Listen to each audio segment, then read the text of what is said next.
Hi everyone, I'm Anna. I'm in Group 1. I am doing the discussion on retirement for this week. The first question is, why is it hard to adjust to retirement for seniors?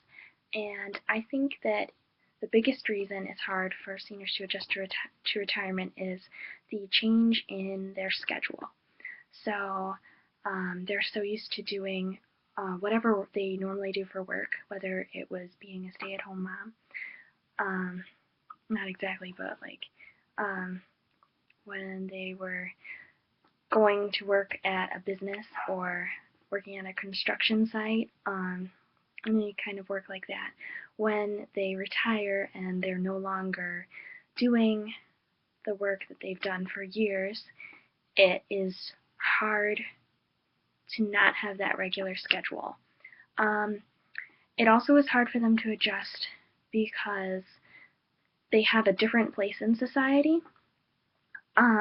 So where before they were accepted by whatever job they had, now they have to get used to a new routine and a new set of social rules, I guess you'd say. So when people ask them what they do, they're retired, so they'll have to identify by other characteristics. So like, oh, I like to go golfing, or I do a lot of sewing and I donate some of the clothes I make to overseas organizations, things like that. What might make it easier? I think it would be easier if people knew what hobbies they liked and were able to pursue those things in retirement, or if they were able to utilize programs to through their jobs, or just because they wanted to do some part-time work to kind of get used to retirement before they actually go into full-time retirement where they're no longer going to work. What resources would you suggest to someone approaching retirement? I would suggest that they get to know their hobbies, what they like to do in their free time, and kind of get used to doing those things a little bit more.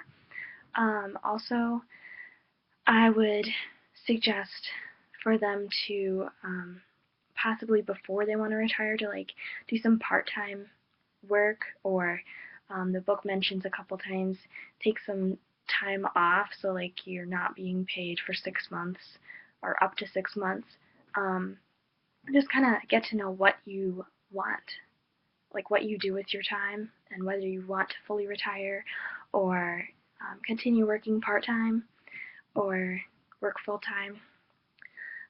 Based on your reading, what would you suggest to someone about to retire? Basically, pretty much the same kinds of things, get to know what you want to do. As far going back to the resources, like there are plenty of seniors groups out there, other groups that you can look for. The book talks about online jobs, foster grandparenting. That sounded like something I would definitely be interested in doing when I get older and I'm looking to retire. So yeah, I think the resources are out there. I guess it all just depends upon what your hobbies are and what you have done for your life. So it said in the book that you're going to follow the same kinds of patterns into retirement that you followed all through life. So if generally you plan ahead for everything else in life, you're very likely to plan ahead for retirement and be as prepared as possible. Where if you always just go on the whim and suddenly, you decide you want to go to Hawaii for the summer and it's only like 2 months before summer starts, then retirement, you might just suddenly be like, oh, I want to retire, and then afterwards you might regret it. So personally, I think it's good to think through those things before you actually follow up on what you've decided to do. So yeah, that's about it. See you next time.